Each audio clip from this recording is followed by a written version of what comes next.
Americana, 14 de noviembre de 2024, faltando muy poco para que llegue la Navidad. En producción están en Navidad, aunque deberían haber estado en cumpleaños, porque hoy cumpleaños Fran Camilo, pero bueno. Pero se le olvidó esa, pero aquí en el set no se olvidó. Que quede constancia de eso. Hoy, buenos días, Yulisa, Catherine. Kelvin, los últimos 25 minutos del programa son para Fran Camilo hoy. No veo bizcocho, asumo que vendrá, pero bueno. No hay que tener, no se puede perder la esperanza. Pero hoy, 14 de noviembre, es un día importante, no solamente para rememorarlo, sino para sacudir la conciencia nacional de la salud pública. Hoy es Día Internacional de la Diabetes. Quizá esto puede parecer una pequeñez, pero estamos hablando del gran enemigo silente, de uno de los grandes asesinos del siglo XXI.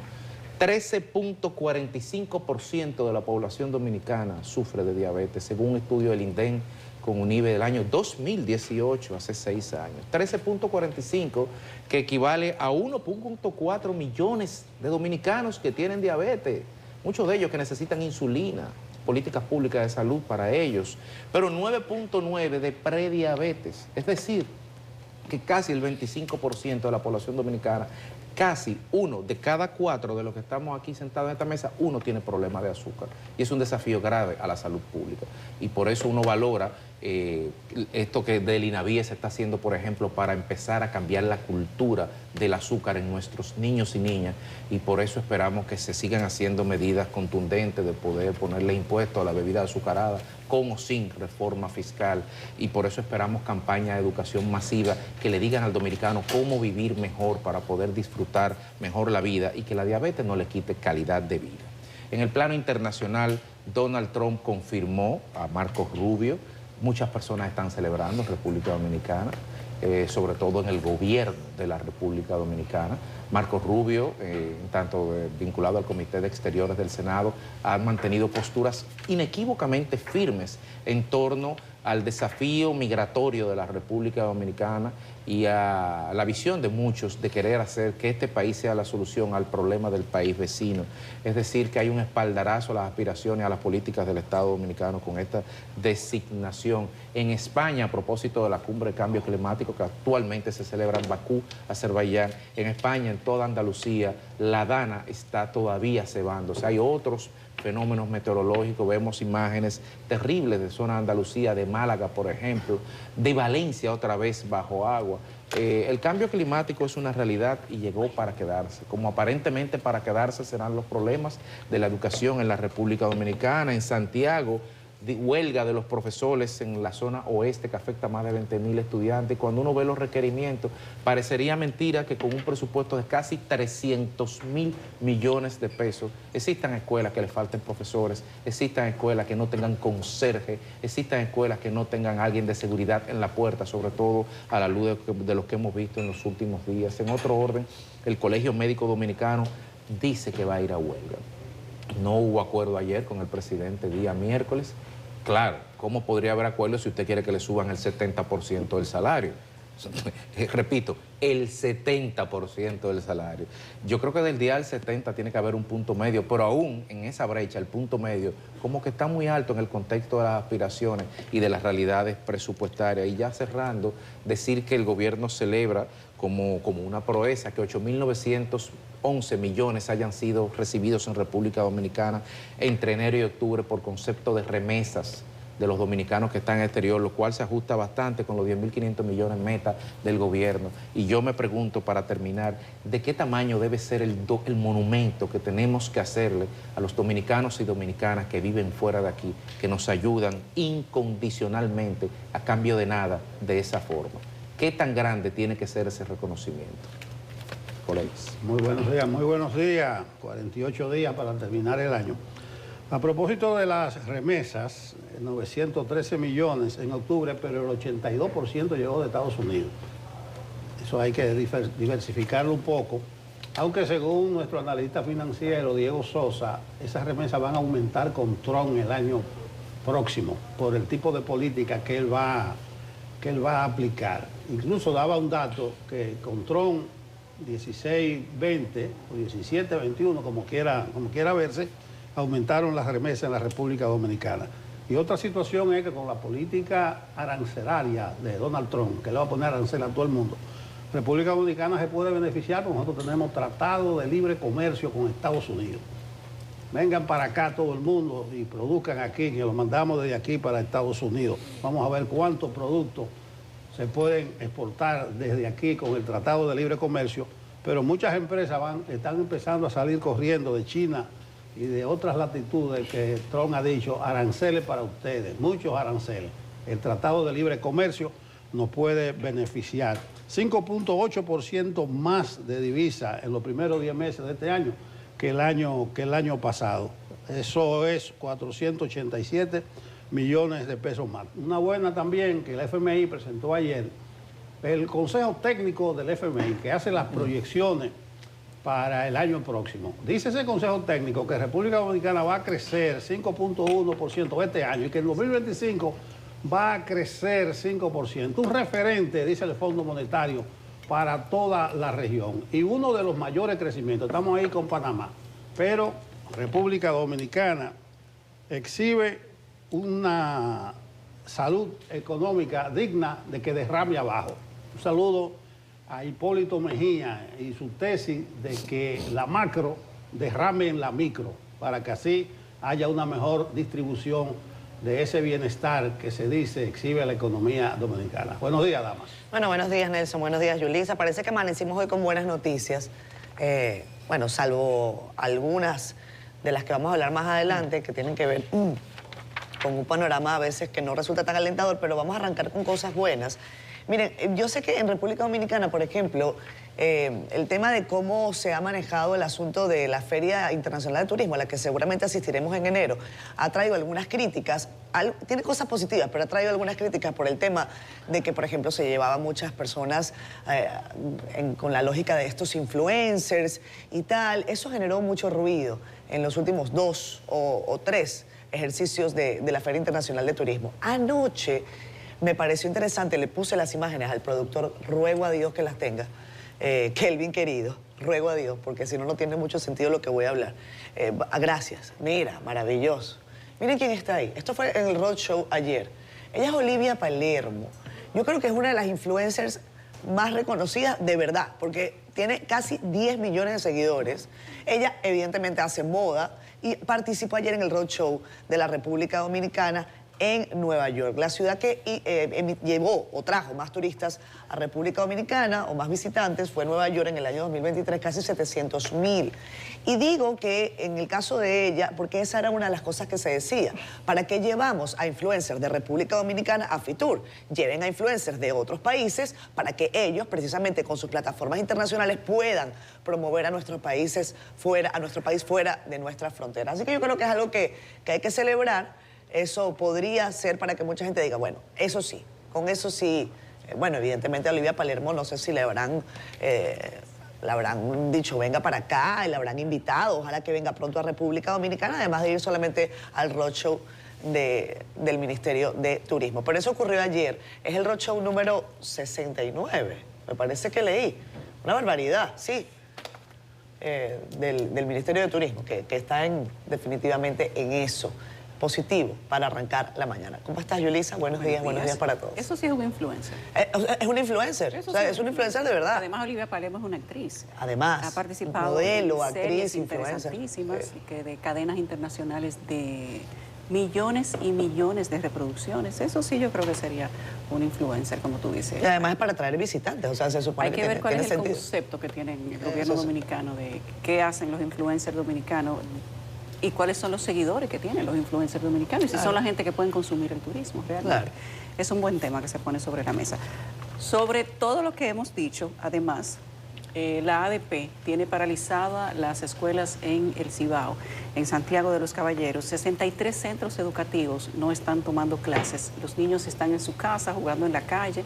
Los padres tienen que trabajar de todos modos, o sea que los niños están solos, porque los maestros han dejado 63 escuelas sin dar clase. Y ayer en la tarde anunció la ADP que como el gobierno no le ha puesto mucho caso, también se van a ir a huelga en todas las escuelas de Santiago Oeste. Y uno se pregunta, ¿hasta cuándo?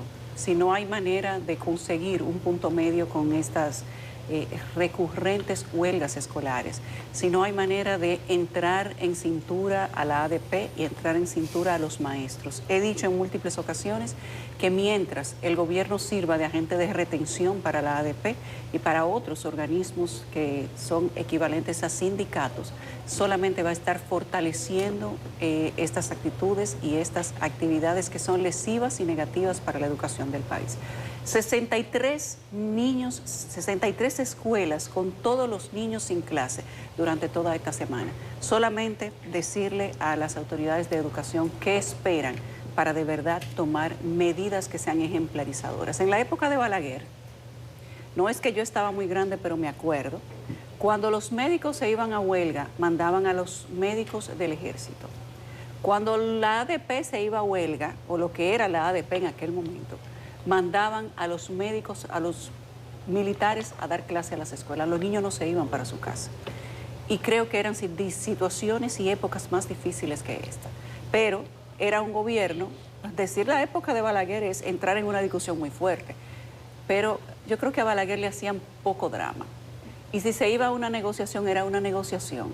Usted tenía que llevar un plan que fuera mínimamente ejecutable. No llevar, como hacen los médicos, un 70% sabiendo que el gobierno le va a decir que no, para continuar con la misma pugna, o como hace la ADP.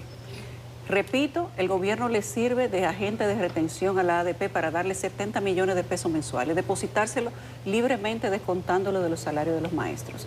Entonces, los gobiernan por presión. ¿Hasta cuándo los niños van a seguir siendo la carne de cañón de la ADP? Y esta es una pregunta que queremos hacérsela de manera recurrente al Estado Dominicano. ¿Cuántos años más le queda a la educación de este país para ser rehén de un grupo de ciudadanos políticos que utilizan esa institución, ese sindicato, simplemente para presionar? Y que cuando aquí hablamos de una mejor educación, creemos que puede haber una mejor educación siguiendo con la garantía que le tiene el gobierno a la ADP de servirle como si fuera una especie de Dirección General de Impuestos Internos para retenerle a los maestros y depositarle a la ADP.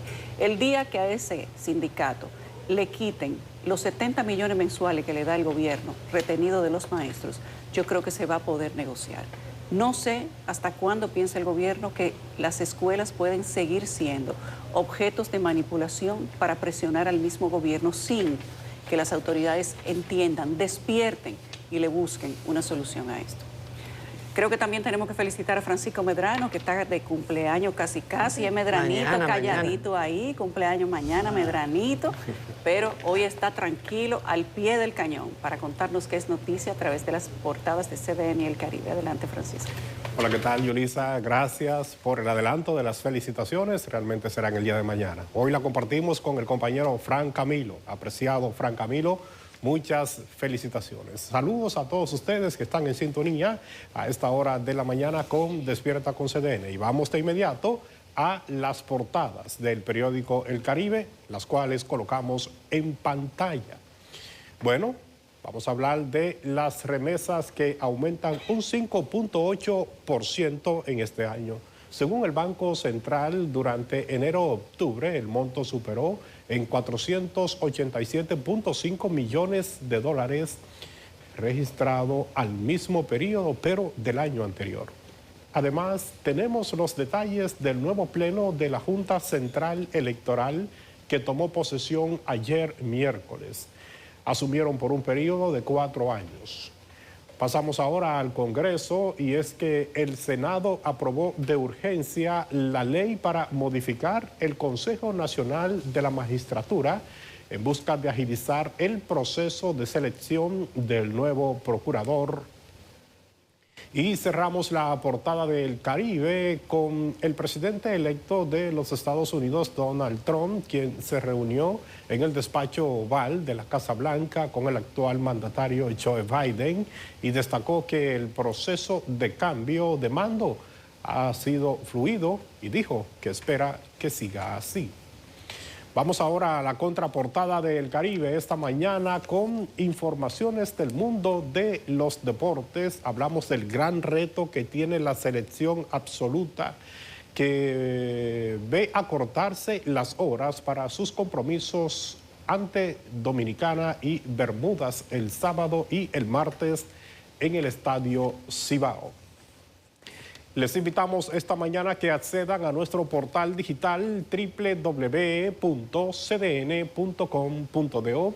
Aquí usted puede conocer otras importantes informaciones como esta del Colegio Médico Dominicano, que manifestó que no llegaron a un acuerdo con el gobierno sobre un aumento salarial que exige el gremio.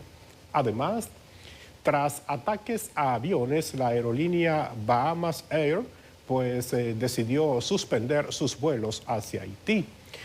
Y cerramos con el Comité de Manejo del Estadio Olímpico, que dijo que no ha autorizado el 29 de diciembre para un concierto de aventura. Así que accedan a nuestro portal digital www.cdn.com.do para que amplíen estas informaciones.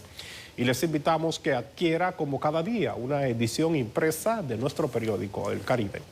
Es todo de nuestra parte, seguimos con más en Despierta.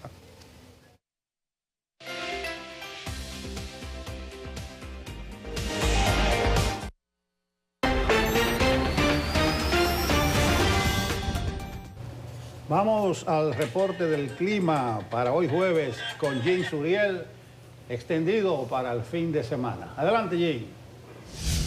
Muchísimas gracias, muy buenos días. Desde anoche hemos tenido un aumento de la nubosidad y también de las precipitaciones en diferentes zonas del país, de manera especial hacia el Cibao y hacia la zona montañosa de la Cordillera Central. Esto ha respondido a la llegada de una nueva vaguada y la cercanía de este sistema frontal que se acerca a nuestra región. La influencia de los dos fenómenos atmosféricos será suficiente para incrementar el potencial de precipitaciones en las próximas 24 a 48 horas. Incluso para hoy se espera un incremento de ese potencial de inundaciones en diferentes zonas de la región del Cibao, incluyendo también hacia el sur y hacia el sureste. Podría desarrollarse una crecida importante de ríos y cañadas y persiste la posibilidad de deslizamientos de tierra. Detrás de este frente frío avanza otro sistema frontal que llegará el sábado a nuestra región y esa masa de aire frío, esa masa de aire polar ubicada al norte del Caribe, estará incidiendo en nuestra región, refrescando de manera significativa el panorama meteorológico. Y damos seguimiento a la evolución de la tormenta Sara, este sistema atmosférico que seguirá ganando intensidad durante las próximas 24 a 48 horas al oeste del Mar Caribe. Es muy probable que durante los próximos días se convierta en un huracán y vamos a vigilar atentamente esa evolución y esa trayectoria, aunque desde ya los modelos de pronóstico presentan un desplazamiento hacia el Golfo de México. Estas han sido las informaciones meteorológicas. Bueno, ahí está el parte de Jean Suriel. Atención principalmente a la costa atlántica. Se acerca algo raro por ahí y los pueblos del Cibao. Vamos a la pausa. Regresamos con más. Despierta con CDN, 7:26 minutos de la mañana. Tenemos un problemita con nuestro Facebook Live, por eso no vamos a leer todos sus comentarios, pero queremos agradecer a toda la audiencia que está por allí. Gracias, Monchi, Andy Heredia, Cristóbal. Si pones malas palabras no te puedo leer, lo siento. Acuérdate que a esta hora hay muchos niñitos conectados y no puedo, no me luce a mí. No te luce a ti tampoco escribir groserías, pero no me luce a mí mucho menos leerlas. Son las 7:26, repito. Que dice que hay que hacer, con los maestros hay que descontarles el día, no pagarles, dice Johnny. Yo estoy de acuerdo, yo estoy de acuerdo. Claro que sí, que no trabaje. El sentido común indica eso. Ya está. O sea, el gobierno tiene herramientas. Claro. Tiene como... Lo que no tienen herramientas son los niños, que se tienen que quedar solos en su casa. Y los padres. Y los padres que dicen, ¿y ahora qué hago? ¿Cómo yo voy a trabajar si los niñitos no tengo a quién dejárselos? Le tienen que buscar dinero O sea, que ya la situación está apretada, entonces la gente tiene que salir a buscar dinero para que alguien le pueda cuidar a los niñitos esa mañana y a veces hasta la tarde, obviamente. Pero vamos a entrar en materia, compañeros. Hablemos de la frontera. Legisladores de oposición y del oficialismo pidieron endurecer las medidas de seguridad ahí en la zona fronteriza ante el temor de que el recrudecimiento de la violencia en Haití pueda afectar al territorio dominicano. Samuel Guzmán nos cuenta. Que el pandillero que entre, que sepa que aquí lo vamos a responder a tiro, a bolía, a puño, como entiendan ellos. Los recientes ataques de bandas armadas a vuelos comerciales en Haití mantienen preocupados a senadores en República Dominicana. Un país sin gobierno. La frontera tiene que seguir siendo resguardada como ha estado ahora con mucho más preponderancia por el tema de que los pandilleros estaban cerca ahí. Algunos legisladores sugirieron incluso suspender temporalmente la contratación de mano de obra haitiana y solo permitir el ingreso de ciudadanos del vecino país para intercambio comercial. Aquí no se va a permitir ni en la frontera ni en ninguna parte del país el caos que vive lamentablemente el pueblo haitiano. Aquí hay que tomar medidas drásticas con lo que le alquilan casa a los haitianos, esa es una. Aquí hay que tomar medidas drásticas con los constructores y aquí hay que tomar medidas drásticas con los finqueros y también con los hoteleros. Otros legisladores como Santiago Zorrilla pidieron acelerar el proceso de identificación de extranjeros como parte del protocolo de seguridad. Usted tiene 50 años, un ciudadano haitiano viviendo en su casa y no sabe cómo se llama. Un haitiano, usted tiene que saber con quién usted está conviviendo. La reacción de los senadores se produce tras los recientes ataques a 2 aviones en Puerto Príncipe y luego de que la ONU retirara la ayuda humanitaria al vecino país. Samuel Guzmán, CDN. Esos senadores están como subidos de tono. Ahí dice uno que le caigan a tiro a la banda que traen aquí. Dice otro que suspendan la mano de obra haitiana. ¿Y de dónde está ese senador? Ese no es como de para allá, para Valverde. De allá vive. De allá. El otro dice que avance la identificación de extranjeros cuando todo el mundo sabe qué nudo que hay ahí. Que los haitianos no tienen nada, ni acta de nacimiento. Ellos mismos son que se quejan que en su país no le dan ningún tipo de documento. En este caso, lo que hay que hacer es apretar en la frontera, apretar lo más que se pueda, presidente, aunque se corra la rosca, apretar en este momento, porque realmente es una situación bastante delicada, pero vamos a tomar en serio el asunto. Incluso a veces el presidente dice, le va a ir mal si vienen para acá. No, presidente. Pero eso cada rato. Habla usted de la soberanía, que nosotros defendemos la soberanía. Pero cuando el presidente dice, le va a ir mal el bandolero que venga aquí, aparece un senador ahí que dice, le vamos a caer a tiro. Si no se vale. Pero es un discurso, digamos, contrapuesto, porque mientras las autoridades aquí dicen, les va a ir mal cuando estén aquí, hemos visto cómo miembros de las bandas se desplazan en República Dominicana y lo han atrapado por la Interpol. Por ejemplo, uno de los jefes de 400 Mowoso, que es una banda temible en Haití, fue atrapado en la carretera del Coral, interceptado en coordinación con las autoridades dominicanas, pero quien identificó a esa persona fue la Interpol.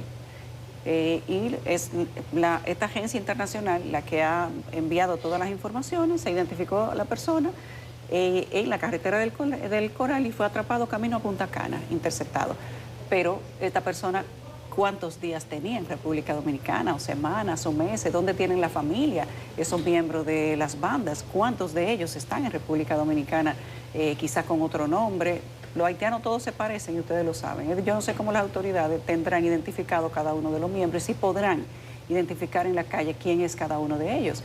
Decir que hay que caerle a mordida, a tiro, me parece que es quizá una hipérbole de lo que entienden estos políticos que debería ser el brazo del Estado o hasta dónde deberían llegar las previsiones del Estado. Pero lo de República Dominicana es prevenir, no actuar de manera reactiva. Cuando ya los delincuentes están aquí, bueno, salir a buscarlo y devolverlo para allá. Pero ¿qué tan cierta y qué tan transparente es esa seguridad cuando varios miembros de esas bandas se han encontrado aquí por agencias internacionales? Mientras ellos están pensando en caerle en mordida a los haitianos, no están en lo que tienen que estar, porque lo que ellos deberían estar es en esas 63 escuelas que están cerradas en el Cibao, en todos estos hospitales que cada rato se quedan en huelga, porque los pacientes no pueden recibir atención médica porque los médicos se fueron de huelga y se sientan, una huelga de brazos caídos, y se sientan afuera a ver la gente entrando y saliendo sin tener quien los ayude.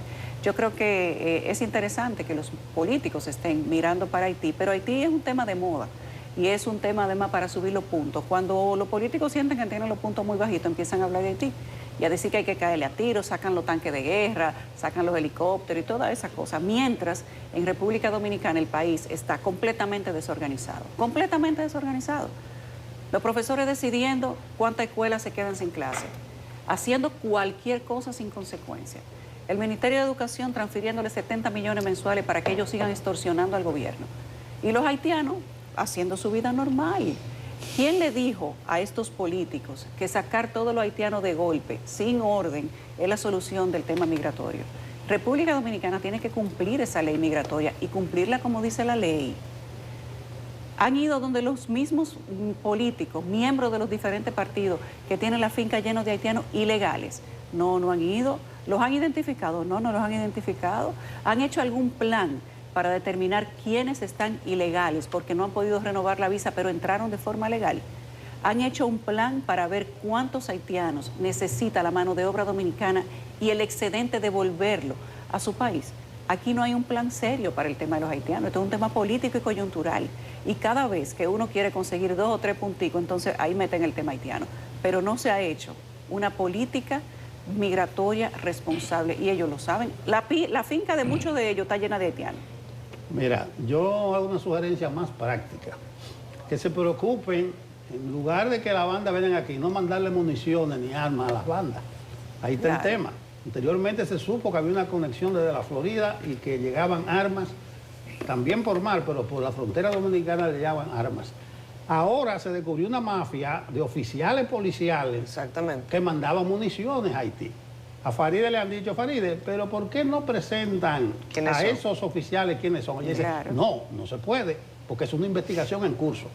A cualquier don Juan de los palotes que agarran con un salami robado, a eso lo presentan así. No, pero no te vayas más lejos. ¿Por qué al Jochi Gómez, a Lugo Vera no le hicieron eso?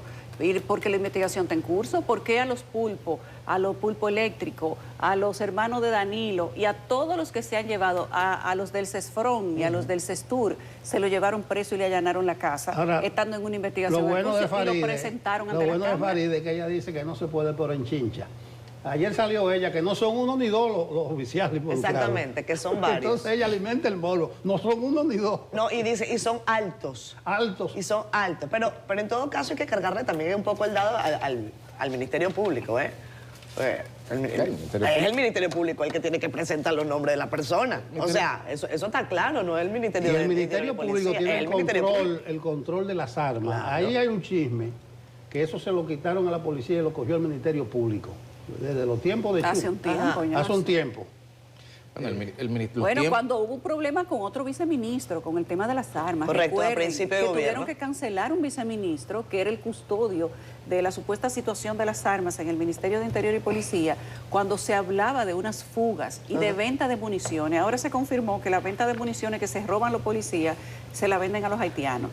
Y que parte de la bala que están tirando los haitianos en Haití vienen de República Dominicana eso se dijo, y de la policía. Eso se había dicho en varios informes del Departamento de Estado de Estados Unidos, que esos son los informes que yo digo que se satanizan, nos dicen barriga verde y no nos gusta porque son los gringos, etcétera, etcétera, pero es que están diciendo la verdad. Y en aquel momento dijeron, eso no es posible, eso no es verdad. Ahí está. Fiscalizar, representar, son de legislar las funciones que tienen los legisladores, los senadores en este caso, refiriéndonos a este tema que nos compete. Pero ellos tienen también una oportunidad de poder fortalecer la política migratoria del Estado y la capacidad de represión jurídica del Estado con las deportaciones, que es dotando de presupuestos a las organizaciones encargadas de hacer esto. Porque ustedes se están quejando ahí que van a tirar tiros y que van a morder, pero ¿y el presupuesto de migración es suficiente? Y las denuncias que nos ponen de los hacinamientos, de la forma deshumanizada en que transportamos a los nacionales haitianos rumbo a la frontera en camiones que no cumplen ningún criterio de derecho fundamental, que parecen que transportan otra cosa y no seres humanos, hacinando y mezclando menores de edad con mayores de edad 7 horas en un vehículo rumbo a la frontera. Eso se resuelve con dinero, señores senadores. Las declaraciones están bien, son válidas. Lo que se necesita es que ese discurso caiga en recursos y eso lo hacen ustedes solamente. Si quieren un muro, no de 2 metros, no, de 6 metros, entonces provisionen recursos para eso. En definitiva, el desafío es complejo porque, como dijo el ministro de Agricultura cuando estuvo aquí el miércoles, y no nos llamemos a engaño, la producción agrícola de la República Dominicana, cuando usted coge un plato con la bandera y se la va a comer, el arroz, la habichuela y la carne, y los fritos, y todo lo que está ahí, menos la pasta, todo lo que está ahí puesto en ese plato, lo producen haitianos. Entonces, hay que mirar con racionalidad este tema. Y como dijo Yulisa, aquí hay una ley de migración. El problema no somos nosotros que tenemos una ley, el problema es que el punto de entrada de los procesos de regularización de esa ley pasa por lo más simple, que una documentación expedida de identidad en el país de origen del solicitante. Y ahí se cerró el círculo y esa es la muestra del fracaso del Plan Nacional de Regularización que regularizó temporalmente a 240 y pico de mil haitianos y al final se cayó todo porque la mayoría no pudo probar con un documento de dónde venía, no tenían acta de nacimiento, no tenían cédula.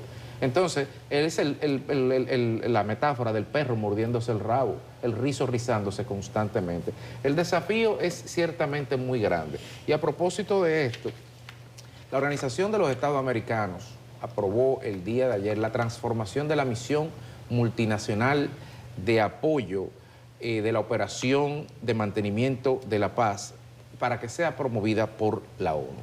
Veamos los detalles con esta noticia de Deison Valles. El pandillero que entre... Queda aprobada.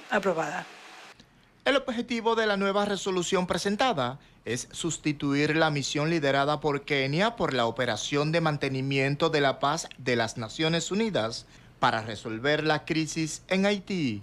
La nueva operación, que fue aprobada a unanimidad por las 25 delegaciones presentes en la OEA, busca ofrecer una garantía creíble del apoyo internacional para la celebración de las elecciones, también en la seguridad y la estabilidad en esa nación. Trasciende los intereses de una sola nación. Simboliza la cohesión y la responsabilidad colectiva de los estados de la región para acompañar a Haití en su recorrido hacia la paz y la gobernanza constitucional. Cualquier misión en Haití debe contar con el consentimiento absoluto de sus autoridades y el respaldo claro y decidido del pueblo haitiano. Haití no está solo. Juntos reafirmamos nuestro apoyo al gobierno de transición de Haití y su valiente llamamiento a una fuerza de mantenimiento de la paz que prometa una mayor seguridad y oportunidad para los haitianos para reconstruir sus instituciones democráticas. De su lado, la representante de México manifestó que debe ser el Consejo de las Naciones Unidas donde se analice la transformación de la misión. Sea la instancia donde se analice una eventual transformación de la misión multinacional de apoyo a la seguridad en Haití hacia una operación de mantenimiento de la paz. Asimismo, la embajadora de la República Dominicana en la OEA, Mayerlin Cordero, recordó el apoyo que el país le ha brindado a los haitianos y dijo que es urgente una respuesta internacional coordinada para restablecer la seguridad en esa nación. Aprovecho esta oportunidad para destacar el rol que ha desempeñado el gobierno dominicano en estos esfuerzos. Desde un principio hemos abogado por un enfoque integral y coordinado para abordar la crisis haitiana. La OEA se reunió luego de que bandas armadas atacaran al menos 3 aviones en territorio haitiano, lo que llevó a algunas aerolíneas a suspender sus vuelos hacia ese territorio. Deison Ovalles, CDN. Habrá que medir la efectividad, cómo se traduce esta aprobación de la OEA de la transformación multinacional de apoyo de Haití en una operación de la ONU. Habrá que ver qué dice el Consejo de Seguridad sobre lo que dijo la OEA el día de ayer. Y en función de eso sabremos si esta posición es estrictamente cosmética para quedar bien ante la historia o cuál nivel de efectividad tendrá real. En los hechos, en la arquitectura del derecho internacional, esto se queda en una mera declaración de objetivos que tomarán nota en el Consejo de Seguridad de ella, para usar las palabras propias. Yo creo que es eso, es una formalidad que la Organización de Estados Americanos ha avanzado. He sabido que ayer compartimos ese documento. Uno de los que estaba copatrocinando esta iniciativa era el gobierno de El Salvador, también Costa Rica, Ecuador, Estados Unidos y Canadá. Fueron los que junto a Haití copatrocinaron que en la sede de la Organización de Estados Americanos en Washington pues tomaran la decisión de firmar este documento, que lo que está diciendo es, primero, las fuerzas con las que se cuentan en este momento son absolutamente insuficientes. Eso lo sabía todo el mundo, es una perogrullada, pero ahí está.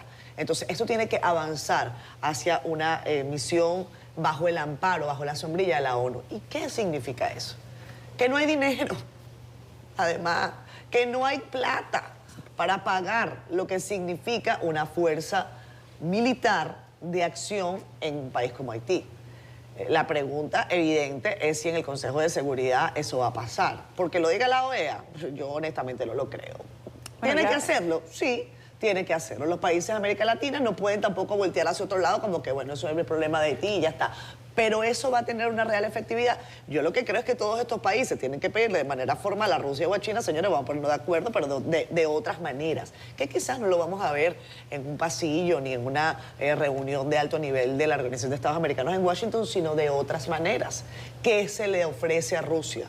¿Qué se le ofrece a China? Para que cambien su posición en el Consejo de Seguridad de la ONU en caso de que se considere que esa es la vía, el mecanismo, y como dicen mis compañeros, ver si pasa ahora lo que no pasó con los cascos azules, que fue tragedia tras tragedia. Yo diría que sí se voltean hacia otro lado, porque esta no es la primera discusión que se hace sobre Haití, esta no es la primera vez que se lleva a los salones de la OEA el tema de la situación haitiana. Se ha llevado repetidas ocasiones, inclusive hasta que el presidente Abinader no fue a la ONU y empezó a hablar de una manera distinta sobre los retos que venían para el hemisferio con la desarticulación de lo poco que quedaba como gobierno en Haití. No empezaron a mirar con un solo ojo. Fíjense que siquiera los países que en adición a Kenia y Estados Unidos en una pequeña medida han ofrecido ayuda para Haití, ni siquiera han podido ejecutar la ayuda. No se ha continuado con esa coordinación. ¿Qué dijo El Salvador? Que se ponía a disposición de este organismo para coordinar una fuerza conjunta y hacer con las bandas lo que ellos hicieron con las maras. ¿Qué dijo Francia? El presidente de Francia dijo en su momento, no hará 5 meses, cuando ofreció también al mismo organismo complementar una fuerza de paz, inclusive dijo que apoyaba económicamente. ¿Quién le ha dado seguimiento a las ofertas de estos países? Yo creo que ni desde Haití siquiera se le está dando seguimiento a eso. Ojalá a los haitianos que se les salieran los kenianos ya, para que lo dejen tranquilo, porque ya ellos tienen mínimamente un consejo de administración que uno ni sabe qué es lo que pasa allá adentro. Ahora se habla de que sobornos para dejar la gente del Banco Central, otros funcionarios. La verdad es que Haití es una situación en sí misma y uno se pregunta si a los principales votantes de ese Consejo de Seguridad, China, Rusia, Estados Unidos, si realmente le importa lo que está pasando en ese país. ¿Qué se le puede ofrecer a Rusia y a China desde Haití para tratar de mejorar la situación de Haití cuando ese es un país patio trasero de Estados Unidos? Vamos a ver ahora si con el presidente Donald Trump, que tiene una mejor relación con China y con Rusia, yo no sé si por respeto o por miedo, porque Donald Trump quizás le tiene, digamos que, poca distancia a los protocolos de esos países. Fíjense que le dijeron que no podía acercársele mucho al presidente de China y él fue y le dio por el hombro. Le dijeron que al de Corea del Norte, que tenía que saludarlo de lejos y fue, ¿qué hay, gordito? O sea, al de Arabia lo tenació.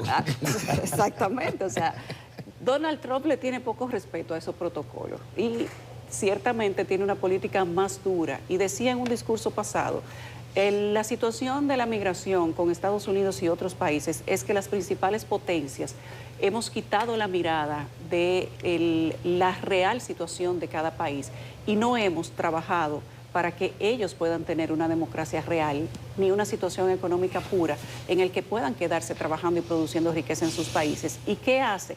El descalabro social, político y económico que empuja a la gente a irse de esos países, y Estados Unidos es uno de los malos beneficiarios de esa migración. Entonces, bajo ese discurso, uno supone que Donald Trump y la principal potencia del mundo, como se le decía antes, al imperio, intentará por lo menos hacer algo en estos consejos, aunque Donald Trump no le tiene mucho respeto ni a la OEA, ni a la ONU, ni a nada de eso, pero ha dicho en su momento que si de ahí sale algo que pueda servir para evitar la migración, cuentan con el apoyo de Estados Unidos. Entonces veremos si hay algo que se le pueda conversar a China y a Rusia para que realmente se dé una situación en la que pongan los ojos en Haití. Hasta el momento no lo han puesto, ni siquiera Estados Unidos ha puesto los ojos verdaderamente en Haití. Fíjense cuánto, simplemente, un ejercicio muy simple, cuánto ha destinado Estados Unidos para Ucrania, el granero del mundo, que lo tiene a miles de kilómetros de distancia, y cuánto ha destinado para resolver la situación interna de Haití, que lo tiene en el patio trasero de Miami o de la Florida. Simplemente es un ejercicio tan simple como eso, matemático, y ahí usted puede ver.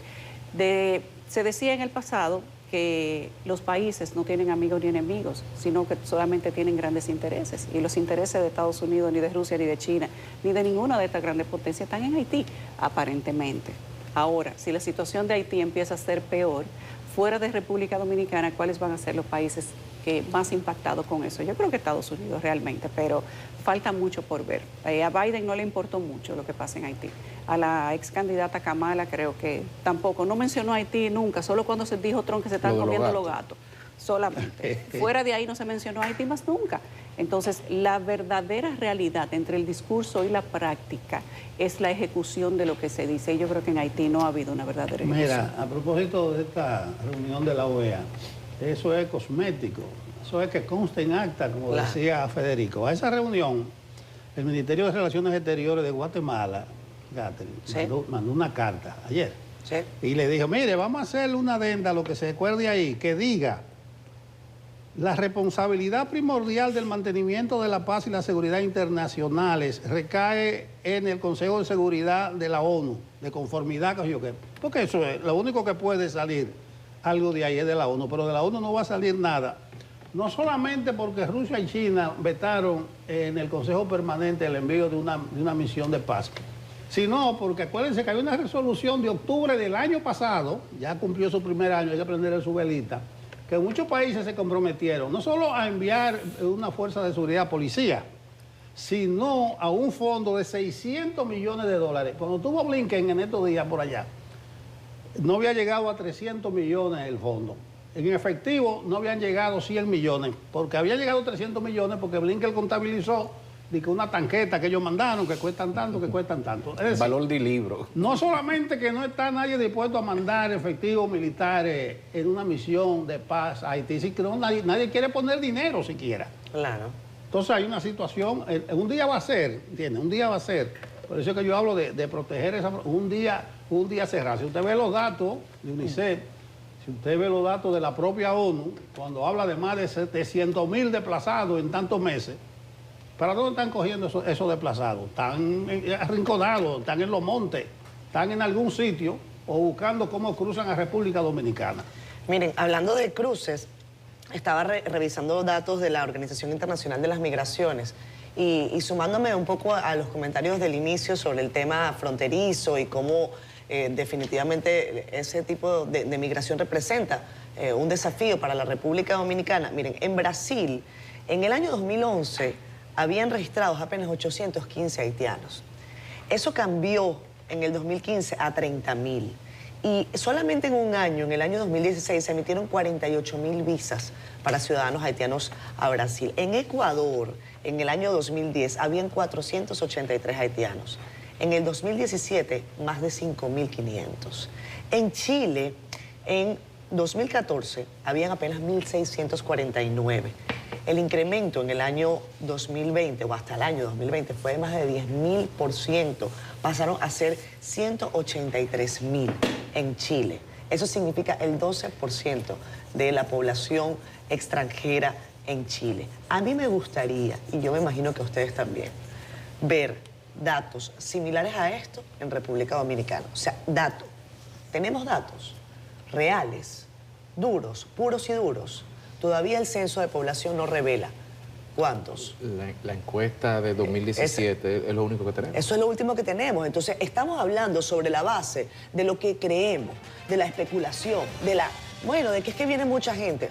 De verdad, se necesita dato también para saber cuántos de esos haitianos que están en el país tienen o no tienen algún tipo de documentación, porque algunos de ellos han tenido documentación en República Dominicana, pero van y pasan las de Caín en migración cuando tienen que renovar. No les renuevan nada. Entonces, los otros que no tienen nada, bueno, pues entonces tienen que regresar a su país a acogerse al proceso legal correspondiente. Pero faltan muchos datos en República Dominicana para hablar con objetividad sobre este tema. Vamos a pausa. Regresamos a Despierta con CDN. Nuestro invitado del día de hoy es Ramón Ortega, el presidente del bufete directivo de la Corte de Arbitraje y Resolución Alternativa de Conflictos, expresidente de la PricewaterhouseCoopers y además expresidente de la Cámara Americana de Comercio. Bienvenido, Ramón, qué bueno tenerte aquí. Buenos días, gracias por tenerme y es un placer compartir con ustedes hoy. Hemos querido invitarte para que la gente conozca de qué va el sistema, si se puede decir así, el sistema de justicia privado o empresarial. Mucha gente no conoce que se pueden dar juicios fuera de lo que son el sistema de justicia del Estado o de gobierno, y que muchos conflictos se dirimen en una corte privada y se hacen plazos más cortos o se llegan a soluciones más prácticas y a veces mucho más, digamos que menos costosas. ¿De qué va y cómo se manejan los casos que van a la corte de arbitraje?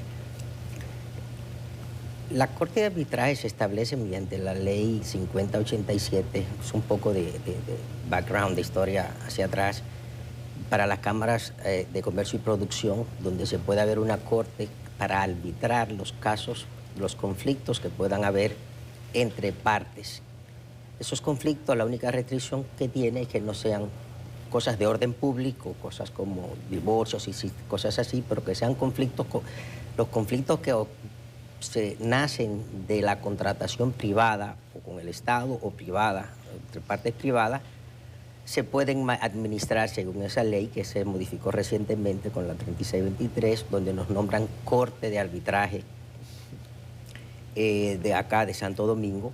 En la Corte pueden llegar esos casos, esos conflictos que tienen una empresa con otra, y nosotros, el bufete directivo que me honra en presidir, lo que hacemos es que administramos el proceso, vemos el proceso y nos aseguramos de la debida diligencia y seguimiento del proceso que se está siguiendo. Cada parte tiene la opción de elegir un árbitro.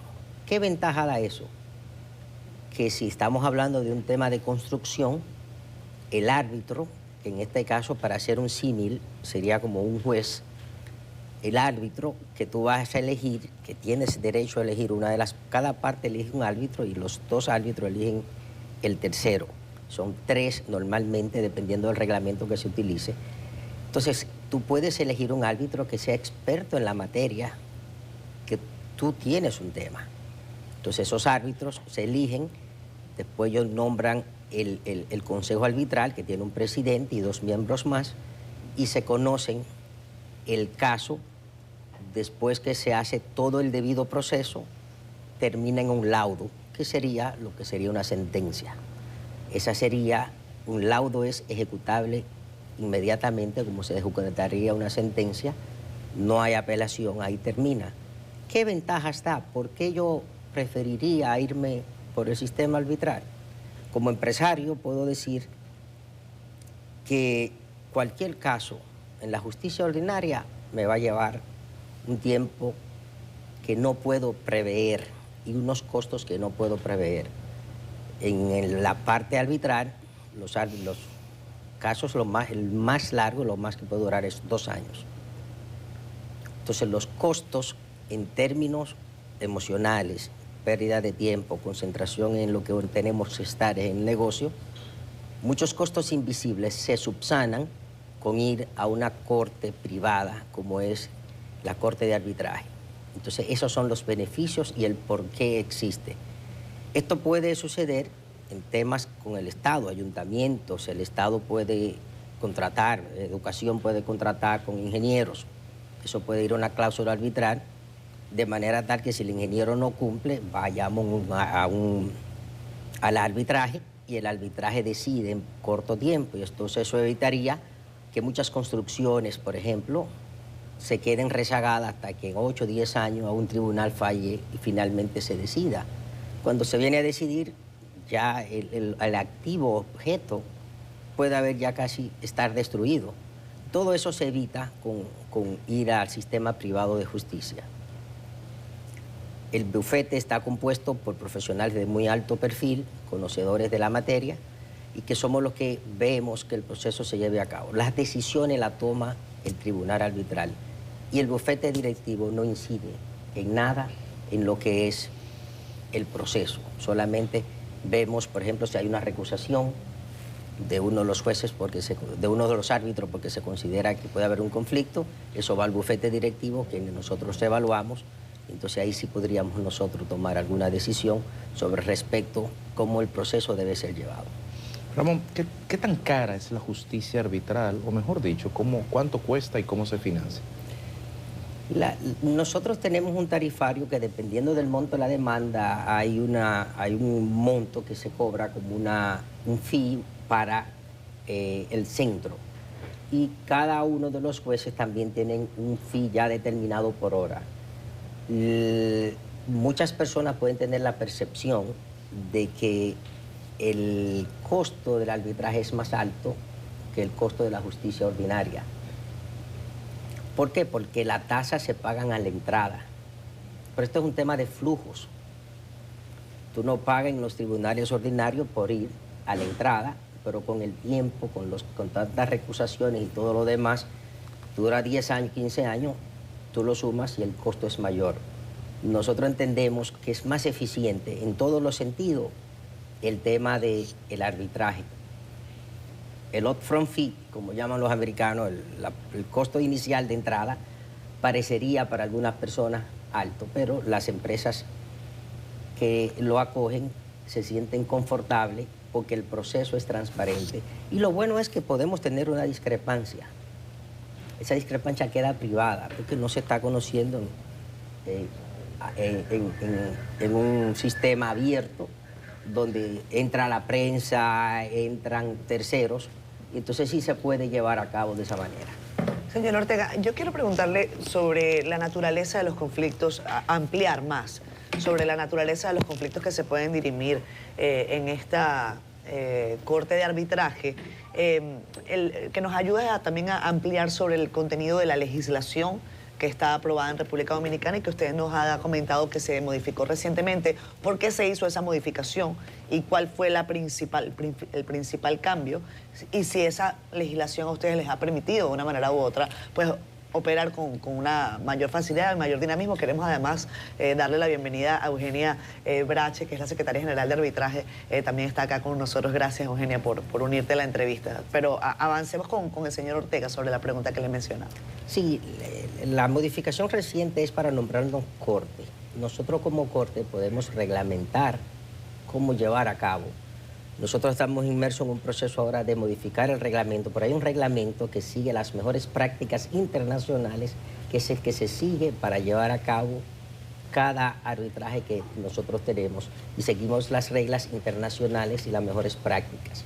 Lo que estamos haciendo ahora es adaptándola un poco más a un entorno más tecnificado, más tecnológicamente comunicado, pero básicamente eso lo podemos hacer a través de la reglamentación. Sobre la naturaleza de los conflictos que se dirimen en la Corte, ayúdanos a ampliar sobre eso. La mayoría de los conflictos que vemos son comerciales, sí, de construcción, tú me ayudas, deportivo. Hemos logrado con MLB que los jóvenes de acá no pueden ir a dirimir sus contactos en Nueva York porque son jóvenes que están empezando, que nosotros aquí podemos ayudarles a ellos a que se lleve a cabo aquí esos conflictos deportivos que pueden haber. ¿Me puedes ayudar algo? Sí, claro. Nosotros, en cuanto a lo deportivo, llevamos los arbitrajes tanto del Comité Olímpico Dominicano como de Major League Baseball.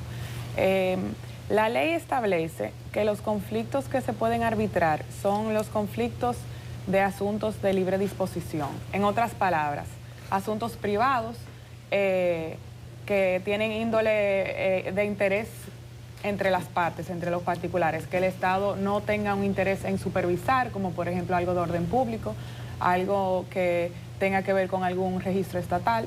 Entonces, básicamente las cosas comerciales sí se pueden arbitrar.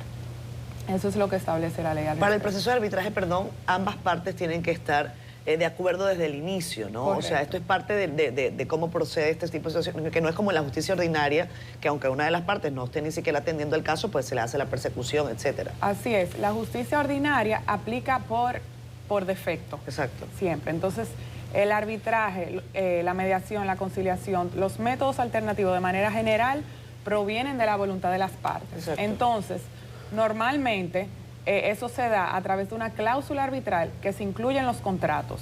Podría también darse el caso que luego de surgir el conflicto, las partes dicen, ay, no acordamos arbitraje, vamos a ponernos de acuerdo ahora para ir a arbitraje a resolver este conflicto. Pero la verdad es que es más efectivo, si tienen interés, incluirlo en el contrato, porque luego de surgir un conflicto es más difícil que las partes se pongan de acuerdo de cualquier cosa. Sí, yo tengo alguna duda. Ramón menciona las legislaciones que amparan esto. Pero yo digo, ¿qué fuerza de ley tienen estos acuerdos ante las instancias ordinarias? Nosotros conocemos el procedimiento. Tú vas a casación, vas al Tribunal Constitucional. Un acuerdo entre dos partes aquí, eso está establecido así ya. Definitiva la resolución. ¿Y eso lo ampara la Constitución? La Constitución lo ampara. Y no solamente que la Constitución lo ampara, sino que el Tribunal Constitucional constantemente ha emitido sentencias respetando y apoyando el arbitraje en el país. El laudo, que es la decisión, viene siendo el homólogo de la sentencia de un tribunal judicial. El laudo es la decisión que emite el tribunal arbitral. Es definitivo, no existen apelaciones y la ley establece, la ley de las cámaras de comercio del país establece que el laudo que provienen de las cortes de arbitraje de las cámaras de comercio, tan pronto sean dictados, pueden ser ejecutorios. O sea, que no tienen que pasar por un proceso de homologación ante los tribunales judiciales. Hablando de estadísticas, ¿cómo podríamos evaluar el desempeño o la utilización de esta herramienta por parte de los actores en la República Dominicana en los últimos 10 años, por decir una fecha? O sea, ¿se está adaptando, se está usando más, hay mayor conocimiento de la herramienta? Esa pregunta es buenísima porque parte de esta visita es dar a conocer más ampliamente el sistema de arbitraje. Las estadísticas nosotros podemos hablar que tenemos entre 15 y 25 casos al año. Eso es una estadística que para nosotros no nos sentimos cómodos, queremos que la gente conozca más, porque cuando usted mira lo que está sucediendo en los tribunales ordinarios, hay una mora grandísima por los casos que están ahí rezagados. Entonces nosotros queremos es decir, exponer qué ventaja tiene el arbitraje. Y parte de esa ventaja es, aparte del tiempo que toma que tú resuelves tu problema más rápidamente, las partes no necesariamente quedan laceradas como puede suceder en un tribunal ordinario. No hay presos. No hay presos porque no estamos en justicia ordinaria, esto es comercial. Entonces estamos hablando de buscarle una solución práctica a problemas que pueden surgir y que pudiesen destruir un patrimonio si se fueran por la parte ordinaria o destruir el activo, el bien que se está construyendo o que se está hablando, o la empresa podría llegar, cuando son empresas, hemos visto muchas empresas que se destruyen a través de problemas que pueden surgir, que si fueran a un tribunal arbitral, conocido por expertos en la materia. Eso no impide que cada parte tenga su bufete de abogados que le apoye en el proceso, para que lo veamos. No es que los 3 árbitros tomaron una decisión y ya. Cada parte tiene su derecho a la defensa, igual que fuera en un tribunal, a someter sus escritos. Y esos son conocidos por ese tribunal arbitral, que son expertos específicamente en la materia, porque uno de esos jueces, para ponerlo en términos ordinarios, es elegido por ti, el otro es elegido por la otra parte, y ambos se ponen de acuerdo en buscar un tercero. Es decir, que todas las partes, esto es un consenso. Esto no es imposición, inclusive el formato y cómo llevar a cabo, las partes se pueden poner de acuerdo, y es por eso que cuando el laudo sale, es un laudo que es definitivo. Ramón, ¿qué sucede hoy, Eugenia, cuando una de las partes es gobierno? ¿Se puede ir a corte arbitral? La ley establece que el Estado puede participar en arbitrajes y de hecho hemos tenido varios casos en los que intervienen el Estado directamente, han intervenido ayuntamientos, ministerios y otras entidades públicas. Y simplemente hay que cumplir con unas notificaciones que establece la ley, tal vez un poco más específicas que la notificación normal que se hiciera una parte privada. Hablemos de este bufete directivo que ustedes integran.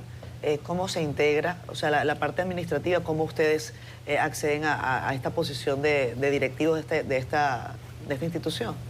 Sí, el bufete directivo, la Cámara lo aprueba, pero el bufete directivo que se elige en la Corte es por méritos, y el bufete directivo tratamos de que esté conformado por personas de probada solvencia moral y conocimiento. Está compuesto por empresarios, una parte, y una parte por abogados de muy alto perfil. Entonces, ese bufete directivo lo que hace es que administra ese proceso para que sea así. Se elige anualmente, cada 2 años, un bufete directivo. El presidente puede ser reelecto o puede venir otro presidente, y ese es el que tiene el deber de asegurarse, junto con su bufete directivo, de que los procesos sean transparentes y lograr la credibilidad, no tan solo de ese bufete directivo, del proceso que se lleva a cabo, sino asegurarnos también que los árbitros que están en la lista de árbitros que tenemos son árbitros que cumplen con el debido entrenamiento, que cumplen con la parte ética y moral que deben tener, para que nosotros nos sintamos orgullosos de que eso es un proceso que no va a ser una sentencia definitiva, se conozca. Una parte importante que no hemos dicho es que si el árbitro que tú deseas no está en el listado de árbitros que tenemos, porque crees que el experto lo tienes que traer de fuera o puede ser local, tú puedes someterlo como árbitro, y el bufete directivo evalúa que tenga las condiciones y puede aceptar que sea árbitro de ese proceso. Es decir, que así es de amplia la libertad que tiene. Lo que queremos es que las partes estén cónsones en que el proceso se lleva adecuadamente y que los resultados que den, ambas partes lo van a hacer. ¿Quiénes eligen al bufete directivo? El bufete directivo lo elegimos entre nosotros mismos. ¿Quiénes somos nosotros? La Cámara de Comercio y Producción de Santo Domingo lo aprueba, y los que estamos ahí vamos invitando. Y para darte un ejemplo, a mí cuando me ofertaron, por el tiempo que llevo, era de los más senior en el bufete, también es por el tiempo que uno tiene en el bufete, yo tengo la opción de elegir quiénes me van a acompañar en el proceso. Eso es como el gabinete. Es como si fuera un gabinete que haces, pero lógicamente hay un grupo de profesionales muy comprometidos que a través de los años van demostrando, y eso se van ganando los méritos para que sean nombrados. No sacamos de abajo del sombrero y traemos uno como presidente, sino que son méritos que se acumulan. Bueno, razonando lógicamente, yo veo una primera gran ventaja, y es la voluntad de ambas partes de llegar a un acuerdo. Creo que eso es un principio básico. Ramón mencionaba 2 años. No sé si ustedes tienen un promedio de duración o si hay un techo. Sí. Nosotros, el 82% de nuestros casos culminan en 2 años o menos. Pero, precisamente por la voluntad de las partes, en ciertos casos las partes tienen interés en traer a colación más pruebas, que por lo tanto tarda más tiempo el proceso. Y eso siempre los árbitros, que son que deciden los casos, el bufete directivo no lo decide, sino que supervisa. Entonces, en ese caso, los árbitros sí tratan de que cuando haya voluntad de las partes, tratar de llevar el proceso como las partes prefieren llevarlo.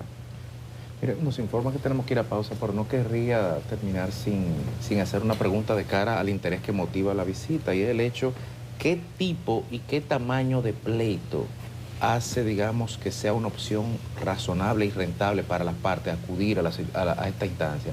¿O estamos hablando que solamente las grandes empresas y los grandes casos pueden apelar, o las medianas empresas pueden encontrar en la resolución alternativa de conflicto una vía franca también? Como todo en la vida, es un tema de costo-beneficio. Los casos que llegan son casos importantes, pero también llegan casos que no son tan importantes en términos cuantitativos, pero pueden tener una cualitativamente la posición, las personas pueden desear que se conozcan en el tribunal arbitral. Casos que sean de baja cuantía no van a llegar porque los costos de administrar el proceso no le darían económicamente. Entonces hay una decisión de que tú tienes que decidir. Por ejemplo, en mi caso, después que conocí el sistema de arbitraje, hasta en los contratos de alquiler yo pongo mi cláusula arbitral. Al final, si lo aceptamos, vamos. Porque tú lo que quieres es una justicia transparente, confiable, expedita y que no lacere la relación. Podemos tener un diferendo y el diferendo va al arbitraje y al final las partes terminan bien. Y quizás lo diferente de la justicia ordinaria. De diferencia de la justicia ordinaria. Y quizás antes de que vayas a la pausa, lo que me cautivó con el arbitraje fue que siendo ya miembro de PricewaterhouseCoopers necesitaban lo que llaman un perito, un expert witness. Y me tocó ir a la corte de la central allá en Francia y defender el informe peritaje que hice. Y de verdad que uno lo ve en las películas, pero me pasó en la vida real. La forma como me cuestionaban mi informe de cómo, entonces eso, lógicamente, a cada parte tuve la oportunidad de a cada perito hacerle el mismo cuestionamiento, tan ríspido como fuera, y qué tan fuerte fue, y eso nos llevó a nosotros a una resolución que terminamos después brindando los dos partes brindando por la resolución. Bueno, vamos a darle las gracias. Una inquietud, ahí llegan también conflictos familiares de sucesión en la cabeza de una empresa. No llegan. Esos temas de orden público no llegan. No llegan allá. Sí, pero sí llegan muchos conflictos. Como nosotros, una de las cosas que ofrecemos, los beneficios, es la confidencialidad. Muchos conflictos de empresas que no quieren que sus conflictos estén de manera pública revelados en los tribunales judiciales. Porque hoy en día es muy importante la reputación y lo que se dice de las empresas que pueda surgir de un conflicto. Bien, gracias a Ramón Ortega y a Eugenia Bracha, que han venido de la Corte de Arbitraje y Resolución Alternativa de Conflictos del país. Qué bueno que han venido, yo creo que estamos mucho más edificados y la gente queda claro que tiene una opción fuera de la justicia ordinaria, que cuesta, pero es una opción. Cuesta, es una opción y agradecemos el tiempo que nos hayan dado.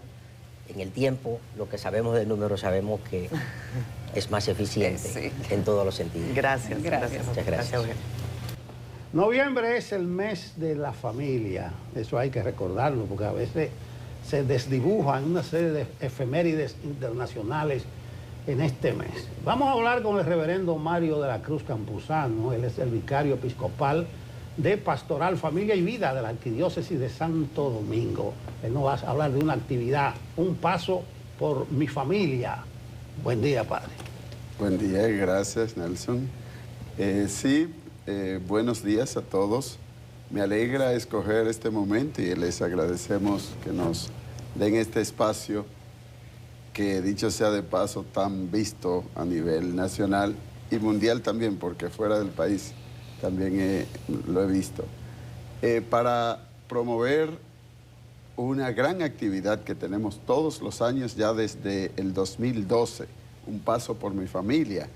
Desde el año 2012 iniciamos una caminata en todo el malecón, esta vez desde la George Washington, esquina Máximo Gómez, hasta el Parque Eugenio María de Hostos, donde culminamos con la Eucaristía. Un paso por mi familia es una actividad que hemos desarrollado para promover los valores de la familia, porque sabemos que la familia necesita ser promovida porque es la primera y más importante institución de la sociedad.